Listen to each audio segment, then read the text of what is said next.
Hello grey മീഡിയസിലേക്ക് സ്വാഗതം. ഈ Onam Nivin Pauly തൂക്കിയിരിക്കുന്നു. Bethlehem കുടുംബ യൂണിറ്റ് ഗംഭീര positive, heavy positive, extra ordinary അഭിപ്രായം തന്നെയാണ് വന്നിരിക്കുന്നത്.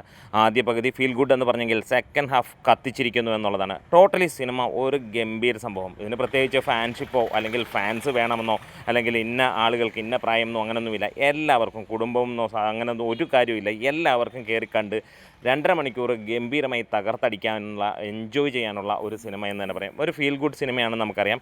ആ ഫീൽ ഗുഡ് ഗണത്തിൽ നിവിൻ പോളിയുടെ കഴിവും നമുക്കറിയാം. അദ്ദേഹം അതേ രീതിയിലേക്ക് എത്തിച്ചിരിക്കുന്നു ഈ ഒരു സിനിമയെ. അതുതന്നെയാണ് ഈ ഒരു സിനിമയുടെ ഏറ്റവും ഹെവി പോസിറ്റീവ്. അതിഗംഭീരമാണ്.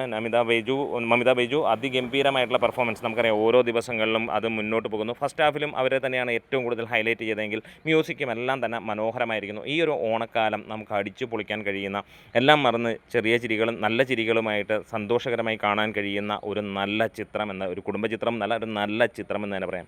ഗിരീഷ് ഏടി, അത് നമുക്കറിയാം. അദ്ദേഹം ഇതുവരെ ചെയ്തു വെച്ചിരിക്കുന്ന സിനിമകളെല്ലാം തന്നെ എത്ര രസകരമായിട്ടുള്ള ആ ഒരു ഗണത്തിൽ തന്നെ വരുന്നതാണ്. അല്ലാതെ വമ്പൻ സംഭവമൊന്നും ആരാൽ പറയേണ്ട. പക്ഷേ എല്ലാവർക്കും മൾട്ടിപ്പിൾ ടൈംസ് കണ്ടാൽ ഇഷ്ടപ്പെടുന്ന ചിത്രമായിരിക്കും.